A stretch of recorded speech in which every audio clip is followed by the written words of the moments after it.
तो ये उसके बाद में जो भाई चंद्रशेखर आजाद जी का निर्देश है कि जो एट्रोसिटी की घटनाएं, चाहे पानी की घटना हो, चाहे दोषों की घटना हो, और चाहे नाव सोच की घटना हो, चाहे एएन हसन की पति वाल्मीकि पे हुए हमले की घटना हो, तो चाहे तमाम जगह हमारी बहन बेटियों के साथ राजस्थान में जो बलात्कार की लगातार घटनाएं हो रही हैं, हमारे दलित समाज के लोगों के साथ में घटनाएं हो रही हैं, उन तमाम घटनाओं को लेकर एक न्याय यात्रा का जो कार्यक्रम, जो रूपरेखा भाई चंद्रशेखर आजाद ने तैयार की है, उस पर लंबा चौड़ा डिस्कशन उनसे हुआ है।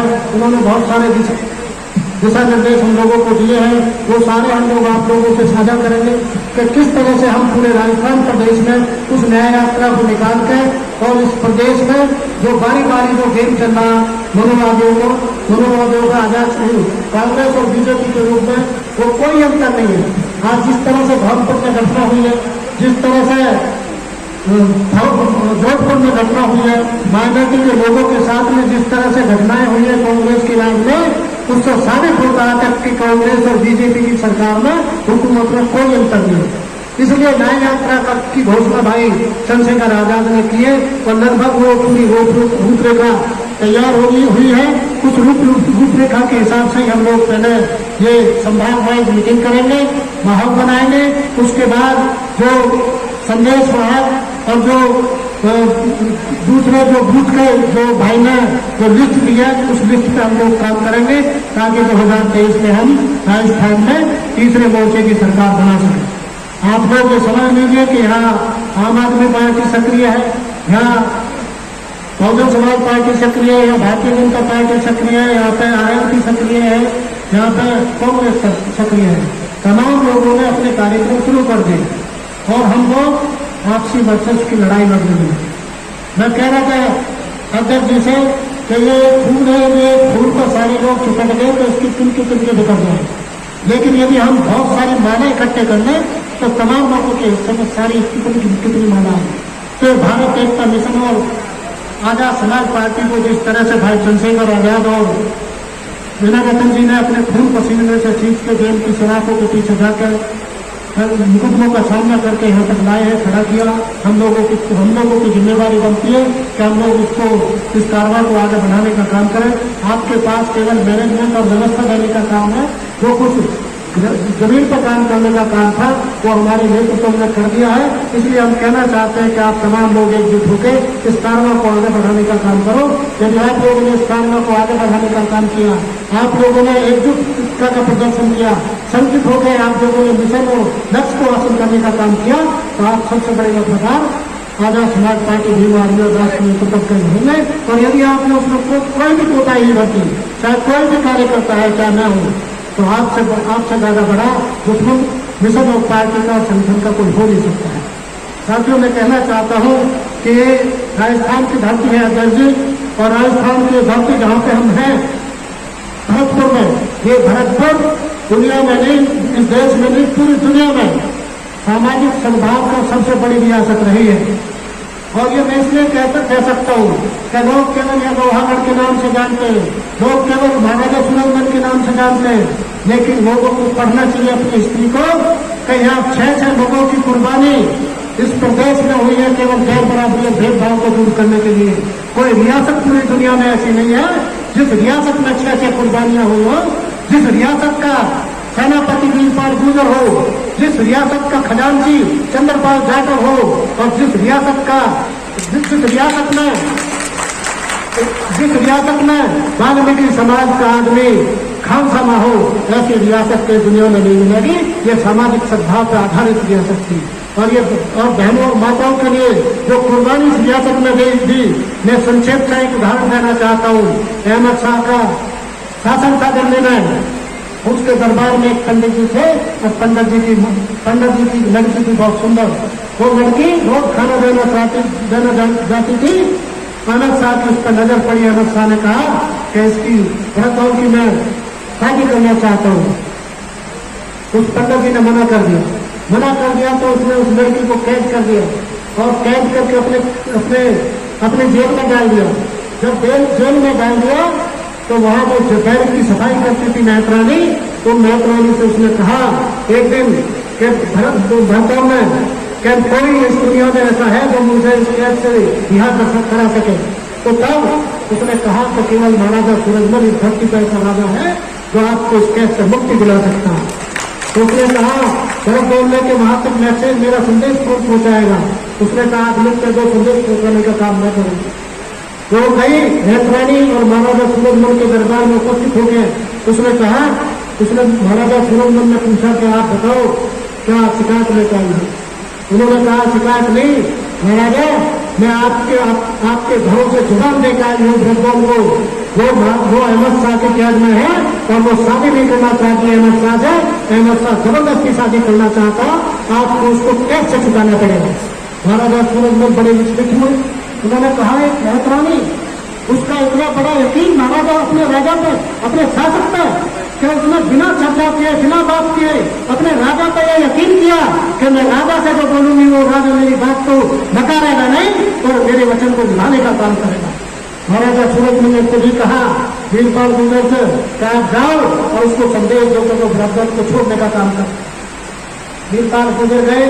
उन्होंने कहा महाराजा सूरजमल का संदेश है कि आप इस तखत की लड़की को ब्रह्मदत्त को आप छोड़ने का काम करो। उसने कहा कि वो किसको क्या छुटाएगा तमकाने को, उसको कह देना जाट में भी लेकर आएगा, जाट में भी नहीं रहेगा।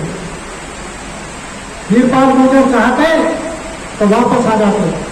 अहमद शाह की फौज थी, दरबार था, लेकिन उनमें स्वामी भक्ति थी रियासत के प्रति।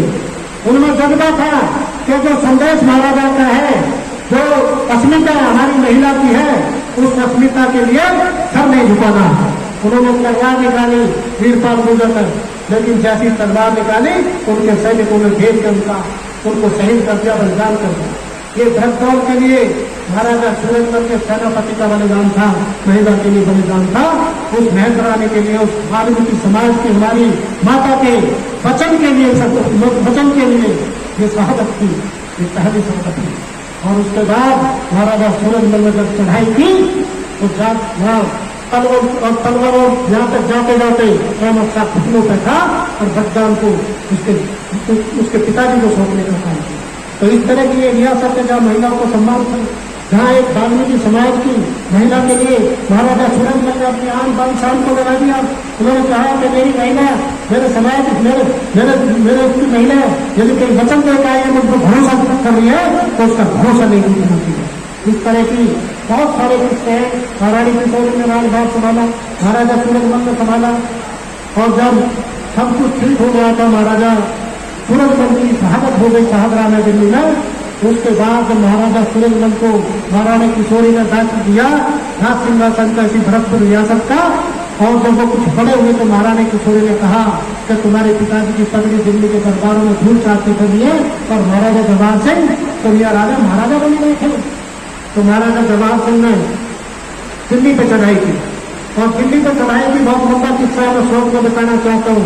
और इसलिए बताना चाहता हूँ कि ये भरतपुर की धरती पर कार्यक्रम है और यह तमाम समाज के लोग जो इस रियासत के, जिनके पूर्वज उस रियासत के हिस्से रहे हैं, उन सबको कहना चाहता हूँ। तुम्हें गर्व होता था चाहे वाल्मीकि समाज का आदमी था या प्रजापति समाज या एससी का या जाट का या गुर्जर का, किसी भी समाज का आदमी था, उसे गर्व होता था कि लोहागढ़ हमारा है, ये भरतपुर रियासत हमारी है।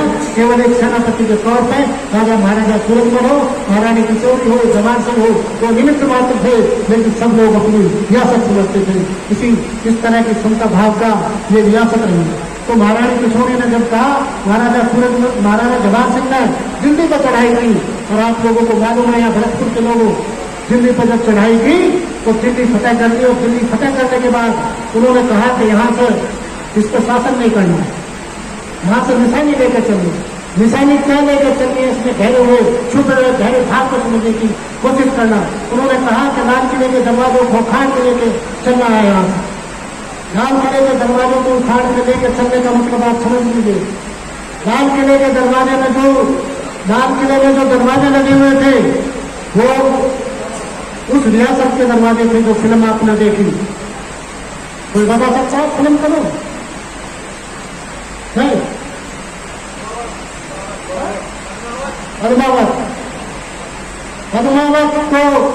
पद्मावत के किले के, चित्तौड़गढ़ के किले के दरवाजे उखाड़ के ले गया था खिलजी और उसने लाल किले के दरवाजे में लगा लिए थे और तमाम राजपूत खड़े खड़े हंस रहे थे, देख रहे थे, और उनकी बीवियां, उनकी पत्नियां जोहर कर रही थी।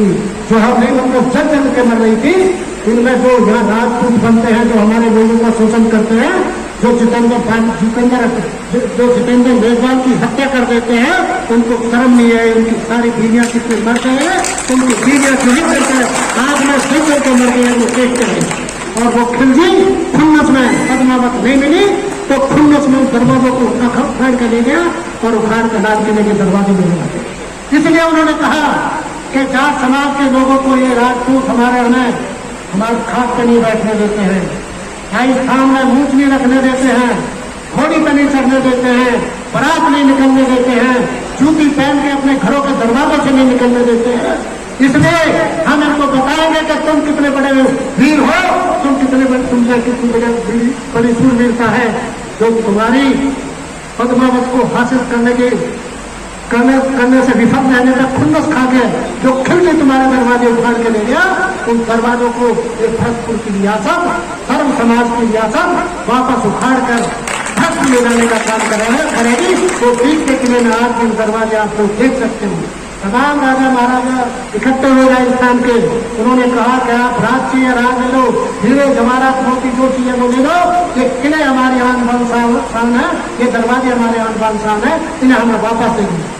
तो महारानी किशोरी ने कहा कि इज्जत का कोई मोल नहीं होता है, तुमने इज्जत लुटवाई थी और हम इज्जत को वापस लेकर आए हैं। तुम्हें यदि करना है तो तुम ये करो कि हमारे समाज के लोगों के साथ जो तुम गैर बराबरी और भेदभाव का बर्ताव करते हो उसको बंद कर दो। लेकिन उसके बावजूद भी जब भेदभाव और गैर बराबरी बंद नहीं हुई तो महारानी किशोरी ने क्या किया कि मैं पूछ करके सरोवर में स्नान करना चाहती हूँ। उन्होंने कहा जवाहर सिंह, मैं पूछ करके सरोवर में स्नान करना चाहती हूँ। जवाहर सिंह ने कहा कि महारानी आप जाओ, सेना ले जाओ और पूछ करके सरोवर में स्नान करके आओ। रात को चले जाना क्योंकि बीच में जयपुर पड़ेगा, अजमेर पड़ेगा, रियासत है राजपूतों की। महारानी किशोरी ने कहा कि तू अभी मेरे से पैदा नहीं है, मैं तेरी मौसी लगती हूँ, तू मेरी दूसरी माँ से बहन से पैदा है, तो अभी महारानी किशोरी को नहीं जानता जवाहर सिंह। जवाहर सिंह ने पुष्कर में पुष्कर के सरोवर में मैं पवित्र होने के लिए नहीं नहाना चाहती। मैं चाहती हूँ पुष्कर के सरोवर में स्नान इसलिए करना चाहती हूँ क्योंकि पुष्कर के सरोवर में केवल एक जात बिरादरी के लोग ही स्नान कर सकते हैं। राजस्थान के किसी दूसरी जात बिरादरी श्रम आदमी और औरत उसमें स्नान नहीं कर सकता है। मैं उस बांध को छोड़ना चाहती हूँ, मैं उस गैर बराबरी और भेदभाव को खत्म करना चाहती हूँ। पूरे जलसे के साथ में पूरी सेना के साथ में महारानी किशोरी जयपुर और अजमेर के बीच में से निकलते हुए और पुष्कर पहुंची। पुष्कर के सरोवर पर स्नान किया और स्नान करने के बाद में वहाँ घाट बनाया और उस घाट पर लिखा भरतपुर घाट। आज तो बहुत सारे घाट में बन गए, लेकिन आप कभी जाओ, मुझे कई बार मौका मिला है, जब भी मुझे मौका मिलता है मैं इन जगह पर जाने का काम करता हूँ जहाँ से सामाजिक सद्भाव की बात होती है, जहाँ से गैर बराबरी और भेदभाव के खिलाफ आवाज उठती है, जहाँ से समानता की और मानवता की बात होती है। ऐसी जगह पे हर जगह हम जाने की कोशिश करते हैं। तो मैं गया वहाँ जाके देखा पुष्कर के सरोवर में वहाँ घाट बना भरतपुर घाट, और उस भरतपुर घाट पर लिखा है कि भरतपुर घाट है। इस भरतपुर घाट पे किसी भी धर्म और किसी भी जात का कोई भी स्त्री पुरुष स्नान कर सकता है, या कोई पाबंदी नहीं है। महारानी किशोरी गैर बराबरी भेदभाव को उसकी आंख को तोड़ने के लिए आज स्नान करना है। उसके बाद वापस लौटी तो फिर गद्दारी हुई, और गद्दारी हुई तो इस गैर बराबरी और भेदभाव की इस मुहिम में जो महारानी किशोरी ने इतने जज्बे के साथ उठाई थी, उसमें महाराजा जवाहर सिंह की ठोके से हत्या हुई, उनकी शहादत हुई। तो इसलिए हम कहना चाहते हैं 3-3, 4-4 शहादत हुई। जब पानीपत की लड़ाई हुई, जब भाव वहां से महाराज से यहाँ आया और यहाँ आके शरण ली महाराजा सूरजमल के यहाँ, तो अजान हो रही थी। उन्होंने भाव ने कहा कि महाराजा सूरजमल तुम इतने शक्तिशाली राजा हो और तुम्हारे बराबर में गोवर्धन और मथुरा में यह अजान हो रही है मस्जिदों से। तो महाराजा सूरजमल ने कहा कि भरतपुर की रियासत है, ये सर्वधर्म संभाव की रियासत है, या कोई भी आदमी किसी भी तरह से इबादत कर सकता है, सबको पूरी आजादी और स्वतंत्रता है। हम तुच्छ मन के आदमी हैं, उनसे पूछा, ये चंद्रपाल जाटव आपका खजांची है? उन्होंने कहा, गरीब आदमी पे इस देश में यकीन किया जाए, केवल गरीब आदमी पे इस देश पर यकीन किया जा सकता। और आज ये बात सच साबित हो रही है। 1762 के बाद आज कितने साल हो गए, ये बात सच साबित हो रही है।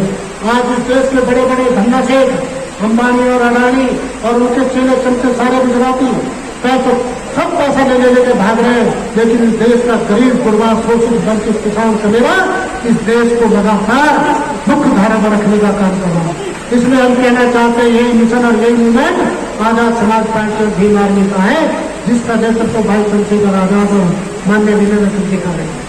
मैं तमाम लोगों से गुजारिश करना चाहता हूँ, आप लोगों ने कैडर सुना, आप लोग उन तमाम चीजों को पढ़ने का काम करो।